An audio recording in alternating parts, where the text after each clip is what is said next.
Oh, it looks like we're on, I guess. I don't Hello and happy Friday. You know what? We're getting off to a good start. I can tell this is going to be an award-winning show already. Happy Friday. This is Run It Back That.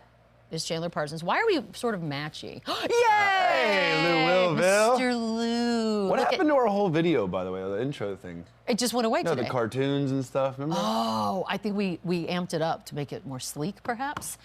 We missed you, Lou. Where's I know your it's only been a pastel day. pink? Yeah, Lou? where's your vibe? I didn't get the memo. I got plenty of pink in the closet. I didn't get the memo. Part of a good team is we don't have to send a memo. You just feel it. Right. All right. Yeah. Look, there was only a game last night, but there's a lot to preview today, and we do have Dennis Scott on a little bit later. So we're going to start with Around the League. The NBA Cup is back. Night numero dos. We'll kick it off. Lakers at Spurs. That's a 7:30 Eastern game. Anthony Davis versus Wemby. Don't hate it. They faced off twice last season. Lakers won both. They're both averaging 20 and 10 against each other. But we're going to talk a little defense first, Chandler. Better defensive player right now. It's tough because Wemby obviously is the future. He is the favorite to win Defensive Player of the Year, probably for the next, I don't know, 5, 7, 10 years, however long he plays. But Anthony Davis right now, I think the way he impacts the game on both sides of the floor, I got to go with him now. He's stronger, he's more physical. It's just hard to compete with Wemby's length and everything he does. But this is going to be a great matchup because I don't think Anthony Davis is ready to necessarily pass this torch to Wemby and crown him as the next big thing. Anthony Davis is playing at an MVP level. He's playing at an elite level. You see they both average 20 and 10 together. I think the Lakers obviously have the advantage tonight. They're a better team, but to have this matchup in the NBA Cup with the intensity up and the atmosphere is going to be great. This is a huge game, especially with Wemby coming off a 50 ball. He's going to be riding high. No one played last night, so they should be fresh legs for the Lakers, which I think benefits them more. But this is a great matchup of two of the elite bigs in the league. Lou, what do you think? Yeah, I agree with Chandler. You know, he still has a lot of basketball left to be played. It's not like he's at the end of his career where he's ready to surrender any crowns or any titles. He's still racking up accolades and accomplishments for himself. So passing that torch right now to Wemby, I don't see that happening. I actually see him doing the best job that he can and challenging him for that trying to anchor that Lakers defense, you know, especially with them being on the road and them having their issues out on the road. I think this is going to be a great test for them tonight. Down in San Antonio playing a very young and up-and-coming team. But at this moment, AD still feels like he's that defensive stopper for the Los Angeles Lakers and around the league. So I don't see him surrendering that anytime soon. And I think AD's advantage, obviously, is the physicality point. I need him to be extremely aggressive early, go through his chest. You can't kind of go around Wemby, right? He's too long. His instincts defensively are too good. You got to go through him. You got to try and get him in foul trouble. But Anthony Davis should have the advantage of this. Skill-wise, they're very similar. They both can step out. They both can shoot the ball. They both can handle it. But I hope to see Anthony Davis extremely aggressive and kind of take it right to Wemby early on and set the tone. We did, of course, just have the 50-point night the other evening from Wemby. His over-under for tonight is 24.5. Who else is going to score on this? You know, That's rude. No, I'm saying he should. Again, this is a situation where this is all about developing Wemby and creating, you know, a culture for these guys. But this is Wemby's team. This is Wemby's show. So there's no reason tonight. NBA Cup, you know, they're not playing for a championship this year. There's a chance that they can sneak in and get to this Final Four and compete for an NBA Cup, which is a big deal for a young developing team. So Wemby should be uber aggressive. 24 points, he should fly over that because he should take 20 shots, no problem. You agree, Lou? Yeah, we all have over? Yeah, I agree. Listen, I'm going to give you a specific number. He settles in tonight at 27. I think it's 27, you know, so put your bets in for exact points. But he's going over regardless, though. He caught a heater from 3 and was really efficient. Another thing to consider, this is a completely different defense he's going to face in front of him. You know, the Lakers have their woes on the defensive end when it comes to being on the road. I understand that. But, you know, he's still going to be guarded tonight by one of the more one-on-one elite defenders in the NBA, and Anthony Davis. And I'm sure they'll throw a bunch of different matchups at him and coverages, and it'll be a lot more challenging than it was than what he saw from the Wizards. But if he shoots the ball like that, puts it on the ground like he did, and use the three-point line to open up the lane for him like he did, he's going to be well over 24. But I got him 32 at 27. All right, I'm going to go 32. I haven't got Why is Keldon Johnson not starting all season long? Because they've been playing around with all the different lineups. Also, Trey Jones has been out, no Sohan. It's It's kind of, yeah. But you know what? I actually like it. It's like a spark plug. He's such an energy dude that it's kind of fun when he comes into the game. Let's talk a little LeBron. He, the other day, said maybe 1 or 2 years. He's not playing until the wheels come off, which don't appear to be coming off anytime soon. Do we think it's 1 or 2 more years? What do you think? I could go either way here. I think the health that he's in right now and the shape he's in, and how he's still playing at such an elite level, this dude could play for another 5 years at the pace that he's at. He's had no, hasn't had that moment like these legends do towards the end of their career where they lose a step, and he's just as good as he was his first 5 years as he has been his last 5 years. So I could go that way, or I could also see him being a type of guy where like he doesn't want that time to come, so he might retire in 1 or 2 years just at the top of his game because mentally he doesn't want to take that step back. He doesn't want to play if he's not the best. So I could see it go other way. I think it'd be a shame because I think he still has so much more to give to this game, and you hear the stories about how much money and how much time and effort and energy he puts in the offseason to be able to do the stuff that we see every single day. So I would like to see him play more. I'd like to see him, opportunity. There's rumors about his next son that he's going to play with. So that would, that's another motive for him to continue to stick around. Does the next son like to fly United Airlines?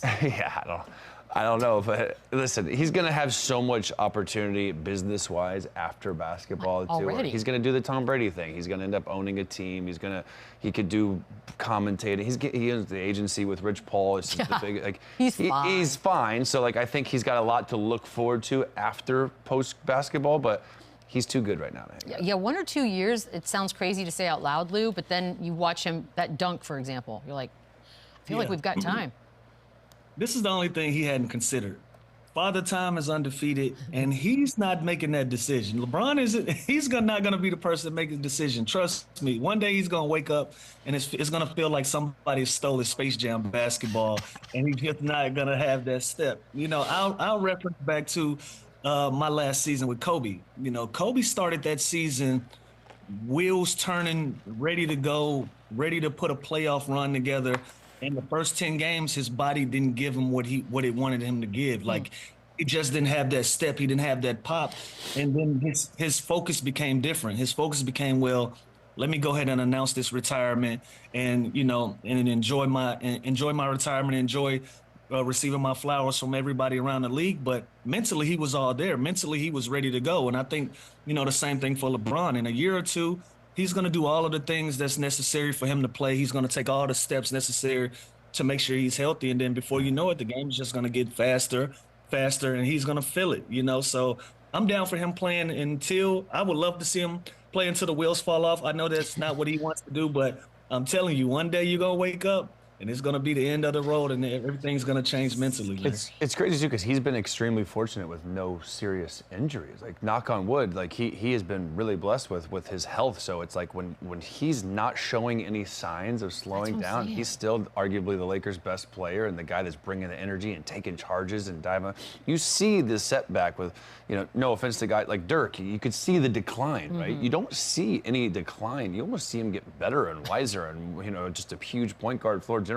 He continues to have success and be so productive where I just don't even see it happening anytime soon. But how much of that yearly $1.5 million or so that he talks about where he spends on his body, how much of that is a write-off? And if so, why are not more people doing this? It's a write-off. You could write off. You can write off. I mean, it's a work. You could write off a car if it's over 6,000 pounds. Yeah, some people have. I've seen that. That's called cheating, by the way. Yeah. But yeah, I wonder why more teams, more individuals don't implement the when you see someone aging well, you're like, what do you do? What's interesting too, though? I'm surprised the team that he's on doesn't take care of most of that maintenance stuff, even throughout the off season and things like that. I remember when I went to Germany to do the Kobe injection thing. My team, the first 2 times, paid for that. They can provide you sort of benefits like that to kind of upkeep your training. They pay for you can negotiate that in your contract. You can negotiate courtside seats. You can negotiate certain. You can negotiate anything. So I know he obviously has the money. He can afford it, but other guys, I'm thinking, wouldn't you want to do exactly what LeBron James does now? Yeah, but I feel like if I did that with my body and he did that with his body, I don't think it'd work the same. Give it a shot, buddy. He's a specimen. He's special. It's 11 games. They're 7-4 right now, Chandler. The realistic expectations for the Lakers is what? I can't put like a second round of the playoffs or Western Conference Finals. I think they're a dangerous team that needs to continue to create an identity. They need to lock down the rotations. They need to keep developing Dalton Connect. He's shown flashes of brilliance, but he is arguably their best shooter. But the main thing is health. I think Bron and AD, they have to play at an elite level. They have to be able to defend. They have to get some production. Like Gabe Vincent's been struggling early on. They need to get some stuff from their bench. D'Lo has kind of still, you see he doesn't really fit in with his role yet. So he's got to figure out when to go, when to be aggressive. His shot selection kind of been a thing in the news with JJ and him. So I think they just need to create that identity. And obviously Anthony Davis has got to continue to play at a top 5, top 10 level MVP talks for them to even have a chance. Why wouldn't he? Yeah, I was going to agree. Listen, I was going to agree with you, Chandler. AD is playing at an all-NBA first-team level right now, and I think that's worth a top 4 seed in the West alone. Just now, do they have some inconsistencies? Absolutely, but if you look around the league, it's a ton of teams that are having their inconsistencies and going through the rigors of the season, trying to find identity and trying to figure out ways to play. But if Anthony Davis can continue to play at the level he's playing, that alone is worth a top 4 seed. Hold up. To me. Lou, are you saying top 4, like 1, 2, 3, 4? That would be a huge success. If they get home court advantage, that is a big deal. And I'm saying that because I'm looking at the West, everybody's inconsistent right now. And everybody doesn't have an Anthony Davis. Like we've always criticized him for not being consistent, not being just more aggressive on both ends of the floor. He's all of those things. And when he plays at that level, you can go all the way back to New Orleans. They were a top 4 team in the league until the wheels fell off. And that was on the back of him playing that game. Now, if he can continue to play at this level, if LeBron James at 40 years old can continue to play at that level, those two guys playing at elite levels alone, to me, represents at least a top 4 or 5 seed in the West. Like I said, I think they're dangerous, but there's also teams I think that are better than them, like Minnesota, Dallas, that are struggling right now, that are going to figure it out. Memphis Grizzlies are going to be really good when they get healthy. There's certain teams that I think are taking a little bit longer. The Lakers had the same continuity, the same core as last year, so they have an advantage in the beginning of the season where they don't have to go through that whole first date process. Yeah, you know what I mean? Just chill. So that I think to them is a credit to their hot start. Which other teams like the Knicks, it takes time for them to develop that chemistry. Well, and it's funny you say that because the next 4 teams that we're about to talk about are all in the West and could very well be ahead of the Lakers, Lou. So I'm just keeping up with that top 4 thing that you said, and I'm going to come back to it for the rest of the season. But there's another game tonight. It happens to be Suns at Thunder. This is a good one. Last season, that Thunder team, as you remember, won 57 games. They're atop the West.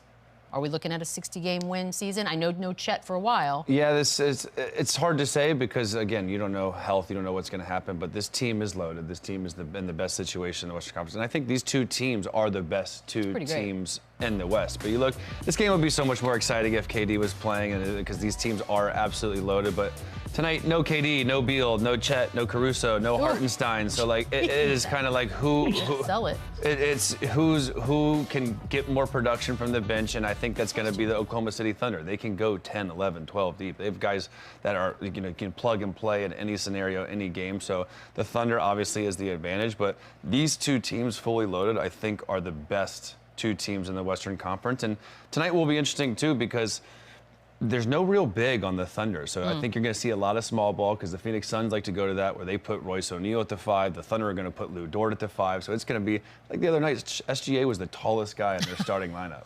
It's crazy how small they can go, but so can the Phoenix Suns. So we're going to see a lot of fast pace up and I'd probably take the over in total points because it's going to be run and gun, a lot of threes. I like that. But it's interesting. It's interesting because both these teams are deep when they're healthy. They're both a little banged up right now, but they've got to give the advantage to the Thunder. Yeah, Lou, we're looking at 1-2 here. What do you think? I'm rolling with Chandler. I think it's another 50-win season. And listen, this is their first time dealing with the injury bug. I'm curious to see how they respond to it long term. With Chet being out, with Hartenstein being out, they don't have a lot of depth at that big spot. But like my guy just mentioned, SGA was the tallest player on the floor, and you got Lou Dort at the 5, and so that gives you some flexibility to play some small ball, and they play pretty decently when they do that. But this is a team that wins by committee, so just a tad bit of doubt in them reaching the historic 60-win accomplishment, but 50 isn't anything to sniff at either. So that's where I see them with the things that they're going through. I just like to aim high, Lou. Aim for 60, and then 50 is good, too. We're happy with that. Absolutely. We've not spent a ton of time talking about SGA. That's your guy. Why is that? Have we just not gotten into it yet? Is it early? Why have we not doing more? he probably prefers it like that. You know, he's a background type of guy. You know, talk's cheap. He don't need the hype anyways. You know, let the 28, 6, and 5 that you're averaging tell your story.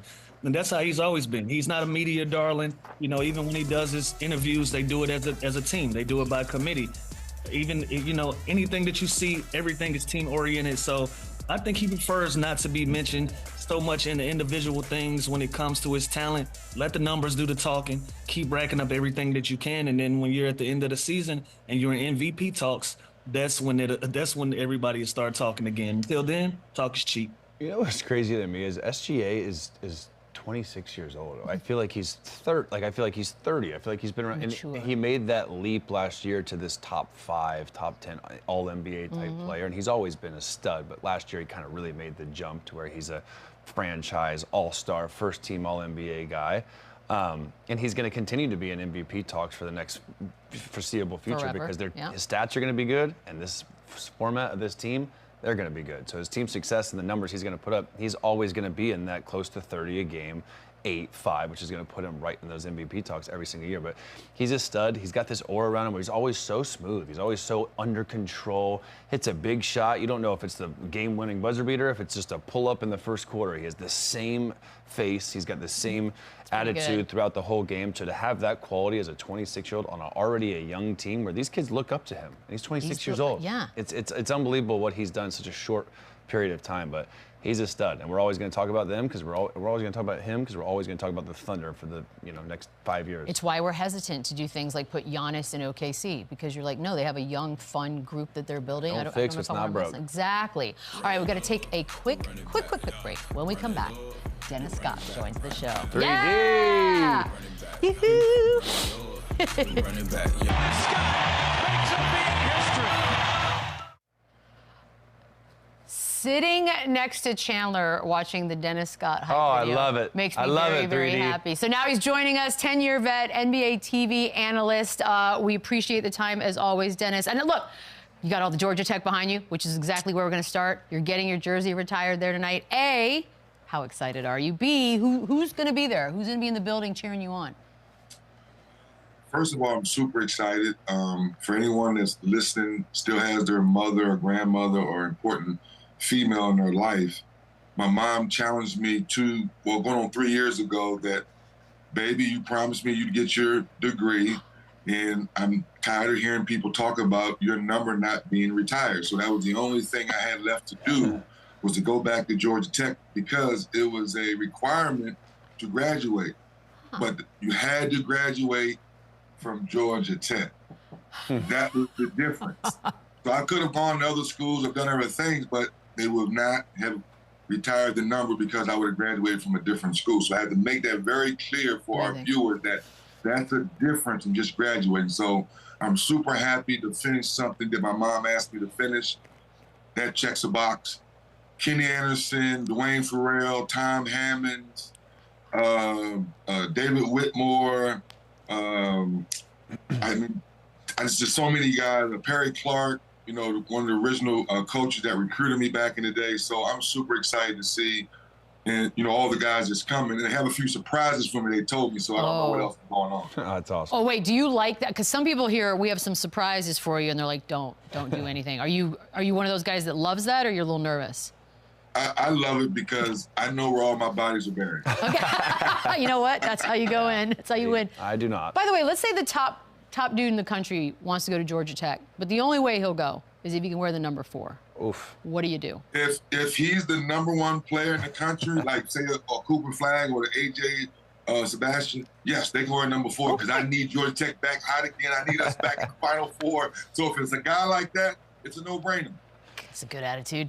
3D, I grew up in Orlando. I used to go to your restaurant in Orlando. I love those early 90s teams, you, Nick Anderson, Horace Grant. That's literally what got me into basketball. So I've never told you that, but I used to love you and look up to you and love watching you play. So it's awesome to actually have this interview with you. But what was it like on those teams, playing with a 20-year-old SHAQ? Like, did you know right then and there this dude was different and he was going to end up being one of the greats?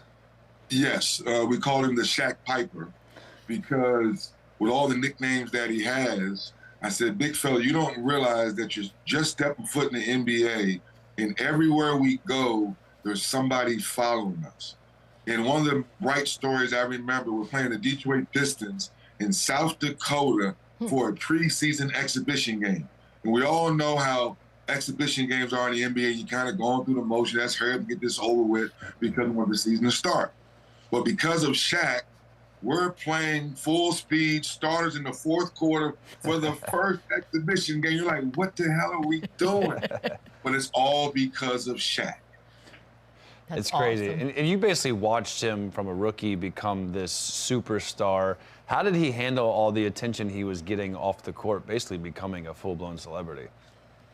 Great question, Chandler. So don't let the SHAQ we know now fool you. SHAQ was naive. He was humble. He was scared. He was sitting in the back of the bus, ask all these crazy questions. And I'll never forget this, another situation. We're in Anaheim playing the Clippers, exhibition game. He's sitting in the back of the bus. Leonard Armato calls him, his agent at the time, and says, man, they're about to offer me $100 million. I won't be able to go anywhere. I said, fool, you can't go nowhere now. What are you talking about? Yeah, he doesn't actually hide in any rooms that he goes into. Exactly. But you know what's crazy though is like we've all sort of just watched him grow up into this. You know, he built an empire and he's hilarious and he's a clown and he loves life. And I'm wondering, did you get to see he's a prankster? Did you get to see any of that, or like you said, was he just not that dude yet? All the jokes, all the prankster stuff, and that's the part that I'm happy that we're best friends because he realizes that I wanted him to be himself. So as a rookie, he was the only one that I would say that he took the rookie hazing as a young star the right way.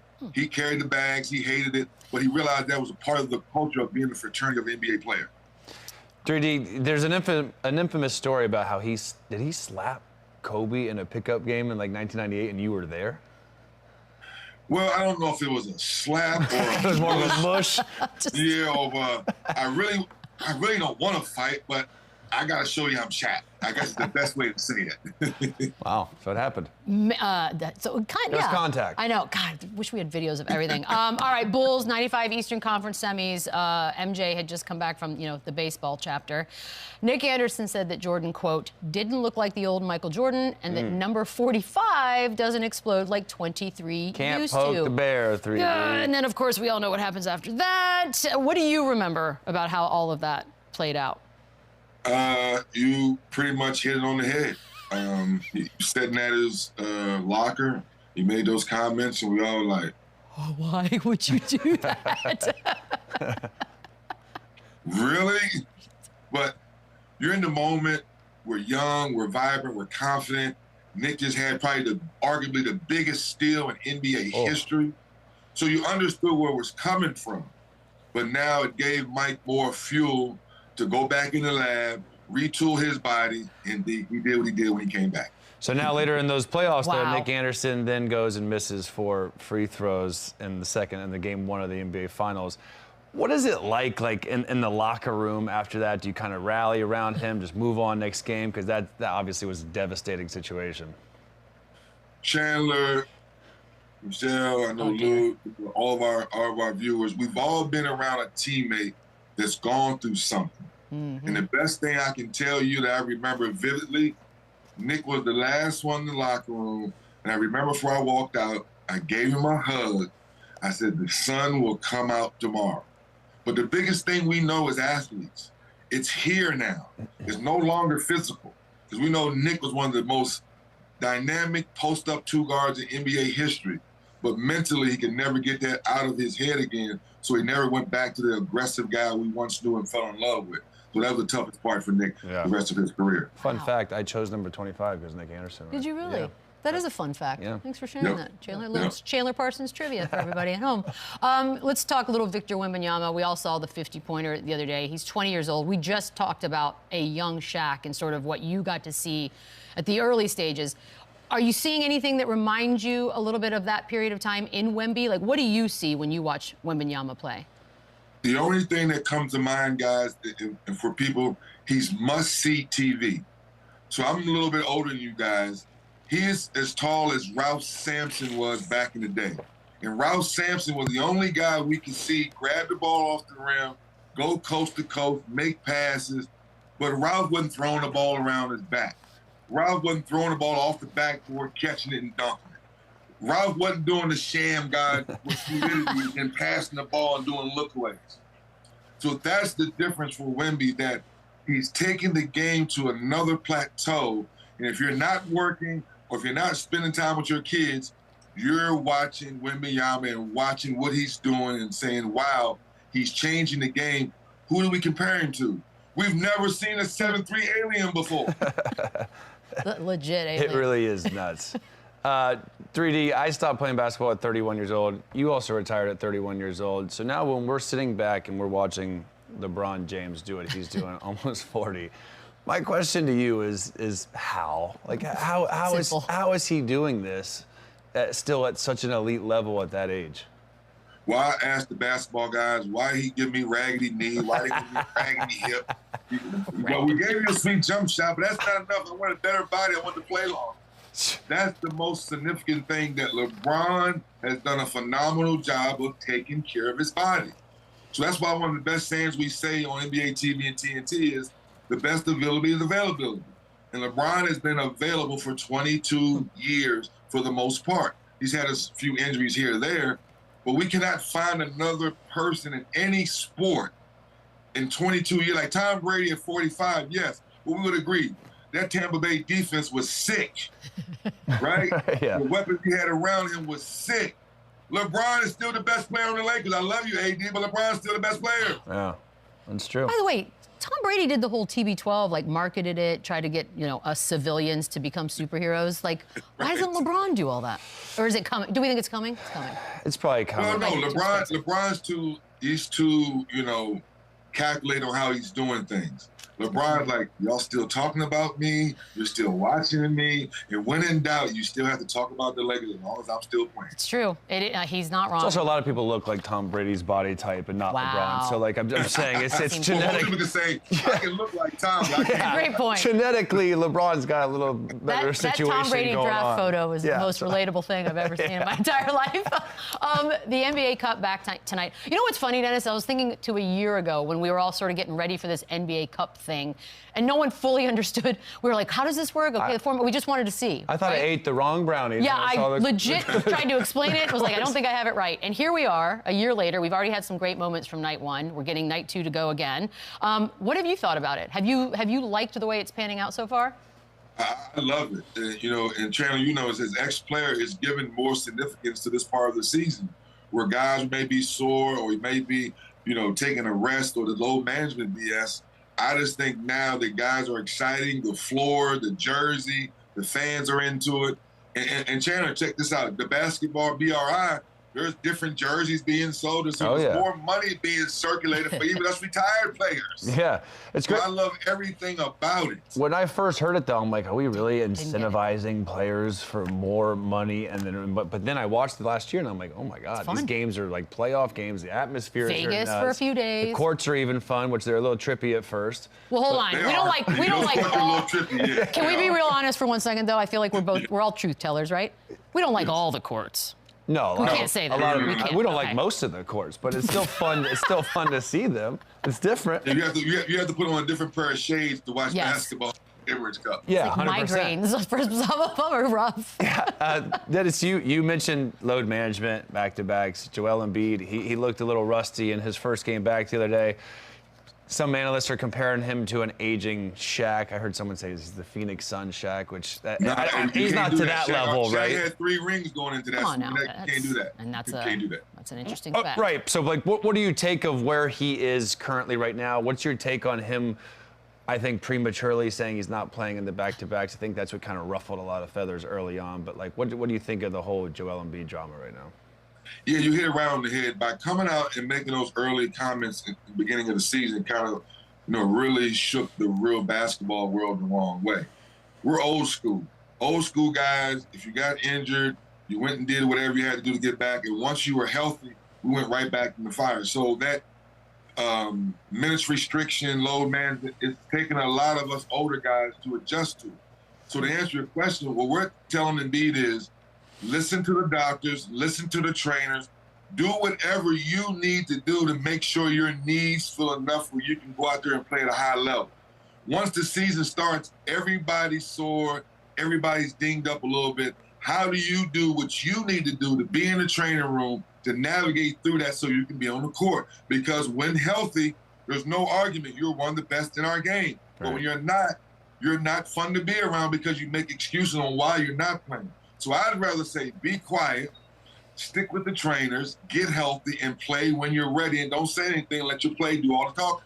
Yeah, there's certain things you just kind of keep in-house. That was the quiet part, and he accidentally said it out loud, I think. But also, I think people are, fans, rightfully so, because they've been told to trust the process, and the process doesn't seem to be working. And if it turns out he needs surgery after all these months that have gone by that will be wasted time, it's just ugly, and it's a bummer. Because I'm with you. I love watching Joel Embiid play, and this is a bummer. It's a bummer. So stay with me on this one. We had to wait for the process. Now he's given us a new program, which is when do my body feel right? I'm not sure if I'm going to play back-to-backs. So now we as the media, we have to sit back and be patient. And most people say, we've been patient long enough. Yeah. Yeah, fans they're like, we're done. Plus, patience is not easy for most of us. This team is just built right now with that big three to win. So when you don't see them on the floor, it's like, we're not What done. is this? Yeah. So then you got the Sixers and you have the Bucks. Both had enormous expectations and both have been very disappointing to start this season off. If one of them makes the playoffs, let's just say, which one's got the better shot early on? Oh, Philly, hands down. Milwaukee's done. Milwaukee's done. Okay. And I love Doc Death. I've been, my Georgia Tech days, Doc would come over and play with us with Dominique and Spud and play pickup games. Wow. That's kind of how I knew I was ready for the NBA when I had to guard Dominique and he dunked on my head. I said, I think I'm ready for the NBA. That's but awesome. Milwaukee, they're done. And we all love Dame. We love Giannis. But this is not the same team that Bud coached a few years ago when they won the championship. We love Chris Middleton. But Chris Middleton's receipts say, I'm not coming back until I'm 100%. I'm not coming back and playing 20 minutes rest. I'm not coming back and playing 25 minutes rest. I'm coming back and being Chris Middleton, playing my normal allotment of minutes. Because every time he's been hurt, that's the way it's always been. As you know, Chandler, what the kids say, that's the receipts on him. Yeah. Now look at their bench. That's not the same bench with P.J. Tucker and Drew Holiday and all those guys. I just think they're done. I'm sorry. And if Philly don't get healthy, their hole may be too deep to climb out of because the East is better. Right. So here's my question about the Giannis thing, because there's so many levels to sort of his universe, right? Like if he gets angry, or if this is like you just said, it's done, and he wants a trade, there'll be some backlash, but I think a lot of people would understand. But then you got to remember Dame's there, and Dame wanted to go to Miami, and that they've got their own set of issues down there, so everyone's going to be pissed off. So I'm wondering, how do you, like, if you could kind of look into the future, do you think Giannis is going to ask for a trade, or is he going to be a little more diplomatic about it? He's definitely going to be diplomatic about it. But the difference is, he's in the same situation KG was in, but at least he won a championship first. Yeah. That's the difference. KG didn't get his ring until he got to Boston. Small market. So now Giannis has to have an honest conversation with his wife and family, and then with the GM and say, hey, guys, I don't like the way this is going. Or he says, you know what? I'm going to do the Tim Duncan. I looked around a little bit. I don't like it. Let's come back, retool us, put some pieces around me, let's go win another championship. Dennis, we don't like to refer to that Tim Duncan era. That never happened. He never looked anywhere else. We almost had him in Orlando. Shut up. Dennis, so sticking with the Eastern Conference, obviously it's wide open. There's 3 teams that have a record above 500, which is crazy. So outside the Celtics, there's this team in Cleveland that has a chance to go 14-0 tonight against the Bulls. Are you looking at this team like a real contender this year, or is this just a hot start schedule-wise, or what's your take on the Cavs? I think it's real because they've gotten better each year, bringing all this new talent together. So we expect, and you guys know this, we expect, oh, you make one move, you're going to win right away. No, it doesn't happen that way. So the Cavs have done a good job with 2 or 3 guys they've drafted, and they brought in 2 or 3 guys through free agency like Donovan Mitchell. Now they're starting to mesh.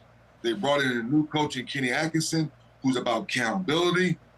Mobley, We all said throughout the playoffs last year, he has to be more aggressive offensively. Defensively, he's fine. So all those boxes that we so-called criticized over the summer, I think they've checked those boxes. The last box to check is second round of the playoffs when it gets here. Are you going to mature and grow up and get out of the second round? Right. They got the scrappy Bulls tonight. Dun, dun, dun. Dennis, this has been... I like the new Bulls, too. They're fun. I'm not counting them out of anything. Yes. Love this. Have the most fun Congrats tonight, man. Congrats. It's awesome. Love you guys. Thanks for having me. Yep, we'll be back. Running back, yeah. We shall start with Sengun. this Shangun and Alexar. Oh, dear. So bright. Welcome to the league, Alexar. Yeah, that's a moment, isn't it? You got dunked on. You got to sit down and guard around here, little man. I mean, I appreciate the effort, right? I'm calling him little man. No points for that? I figured he was going to go to the spin right here, but he just kept it pushing. I mean, all things Donovan Mitchell at this moment. Oh, my. He even had an almost dunk the other night that would have been fine to show. Isn't it crazy we're just getting numb to these type of layups and finishes? We live in a... Lou, remember the MJ layup that we talked about? I was about to say, Chandler, for 30 years, we only had one of these, the reference. This. Now just you're going to put it between their legs and do finger rolls. Kind of love it. Just for funsies. We get 5 a week now. Ooh, Holy one of those shit, look at that court. Ah, they're in the ocean.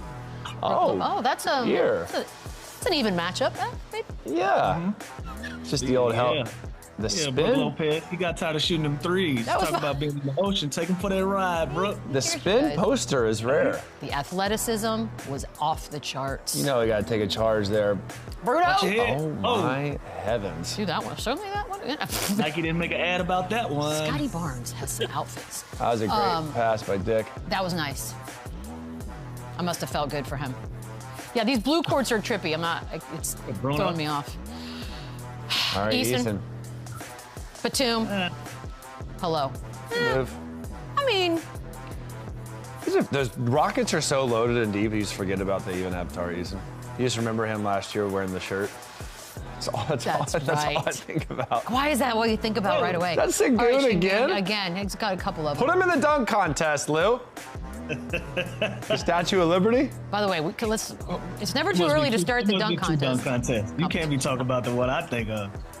No, yeah, you probably won't make the dunk contest, but that was a pretty sick. Yeah, but we can start planning it if you want to. Oh, here we go. Brook Lopez all over the place today. Okay. Why do I feel like he jumped too late here, kid? He was like under the rim. Maybe he just didn't think that Brook was going to do Little anything. he was unsure. Absolute stud, by the way. Cade Cunningham. First year All-Star coming in hot. I love that for him. How long was he at Jane Hardy. Detroit? Oh, this There is we go, nasty. There we go. Yeah, this one's a thing. Ay, ay, ay. That's got to be Keontae so just much kept fun. backing up and backing up. I don't think he realized how close he was to the rim there. Really? Yeah. That was a bad business decision. Because he's now, you know where to... Because now he's under the hoop. Cardinal rule is you're going to keep backing up, either take a charge or get out the way. Those are the rules. Oh, What you my doing? heaven. That has got to be so fun to be able to do.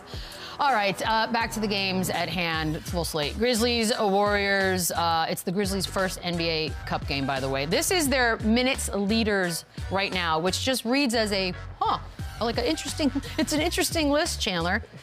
Steve Kerr said that the Warriors are deep, by the way, 12 players, blah, blah, blah. And then you look, what are they doing? I'll say this team, fully loaded, is the deepest team in the NBA. You look at those guys, and we're not even talking about John Morant, Bane, Edie. Okay. Our guy Gigi Jackson hasn't even played yet. So this team is just as deep and as loaded as the Warriors. They can go 11, 12 deep, which is crazy. And the guy like Santi Aldama, he's knocking down threes. He's playing great.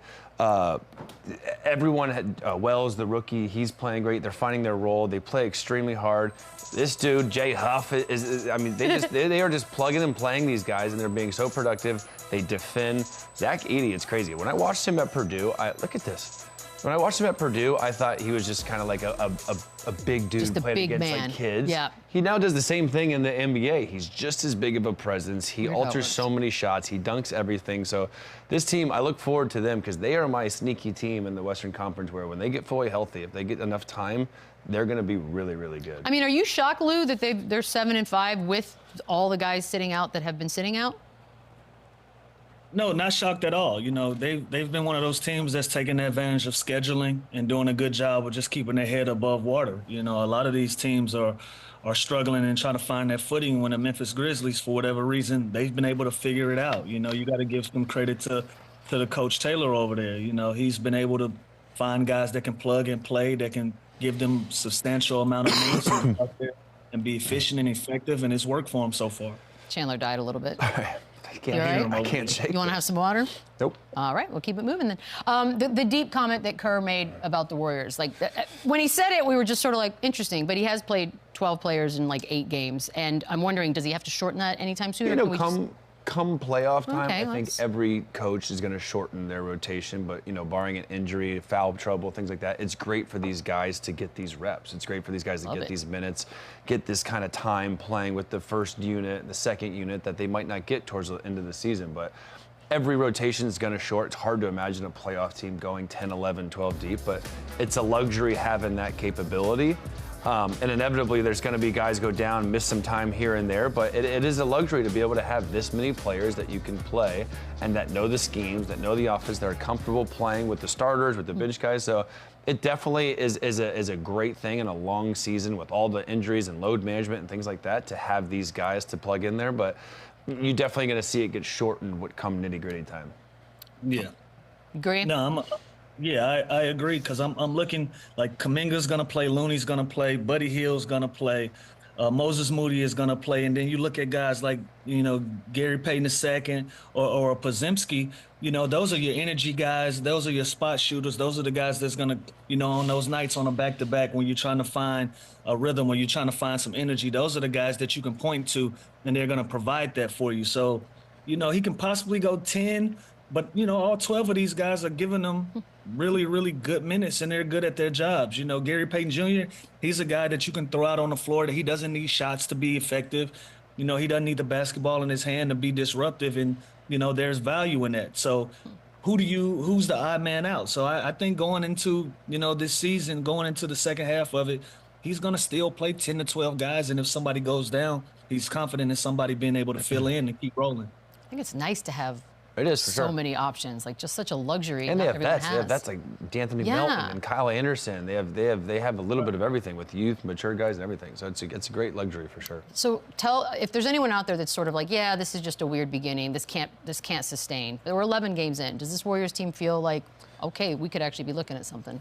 I think that they have their identity, right? They have their offensive sets. They know exactly what they're going to do, and all these guys, 1 through 12, know their role, which I think that alone helps. We just talked about the maturity of the guys that they brought in, so I don't think there's much ego here. There's no drama. Draymond Green is on his best behavior. No technical fouls, which is unbelievable. He's the catalyst on their defensive end, which they have been extremely great in the half court. They're great in transition defense. So this team kind of does a little bit of everything. Now, outside of Steph, is Buddy Hield going to keep this up, averaging 20 points? Is Wiggins going to still be able to be that threat, that third option, that second option on certain nights? So offensively, if Steph doesn't have it going, I think is when they struggle. But the fact that their defense is so good, they can still win games when Steph goes 5 for 20 one night. You know what I mean? So they have that capability of winning a lot of games. They have the depth. They have a great coach. So they do have a lot. I still think they're a little bit behind the OKCs, the Phoenixes, the Dallas. The health thing is big, though. And when you talk about Phoenix, you can't not mention health as well. Like, yeah, I know 100%. They're up there right now, but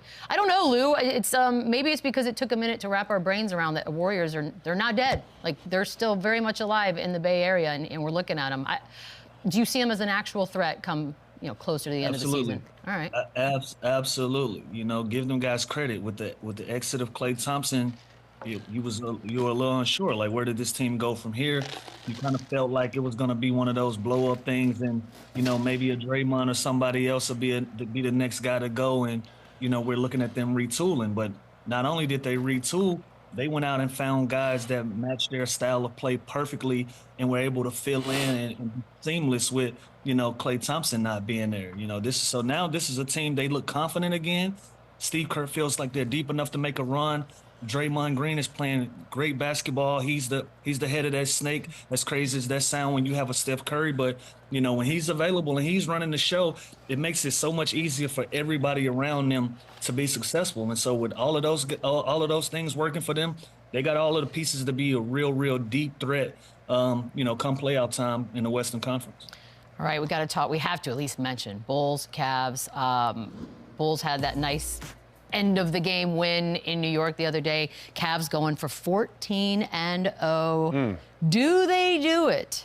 Yes, I think they are for real. I am a believer. At home play-in game, NBA Cup game. It's funny, they had the issue with going for the triple-double and the other. Which I had no idea Donovan Mitchell's never had a triple-double. There's no issue going for that in the NBA Cup because the whole point differential and things like that. So that wouldn't even be an issue in this new format that we have. But they are a real team. It's also crazy Donovan Mitchell's never had a triple-double. That's what I'm saying. Like, they said that the other night, and I'm like, that can't be right. Googling. That is very, very strange. Right. But His credit's good. I don't care how he went about it. I wish he would have got it. I did too. But it's funny, if he did that tonight, then it's okay, though, because that's the whole I'm fine with it regardless. process of the tournament. I'm literally watching now just thinking that, because I would have lost so much money on that bet if you said he never had one before. And listen, we said it in the last segment, the Bulls are scrappy, but these guards are too dynamic. They're the #1 offense. They're the most efficient offense. Not a defense that even come close to slowing them down. And we talked about it. They've blown teams out. They've also had big comebacks. They've had tight games in the fourth quarter where they've won on game winners. So they've kind of showed us a little bit of everything, how they can handle tight games, how their bench comes in and gives them a lot. They have like 3 or 4 or 5 guys on that bench that just know their role. They're super productive, that come in. The rotations are great, always having a Garland or a Donovan Mitchell on the floor. And Evan Mobley, again, I can't give him enough praise to just how aggressive and how dominant he's been. So this team is for real, and I think they go 14. I'm scared that we all say yes, because it's like, it feels like a jinx. But yeah, Lou, 14-0, we're doing this.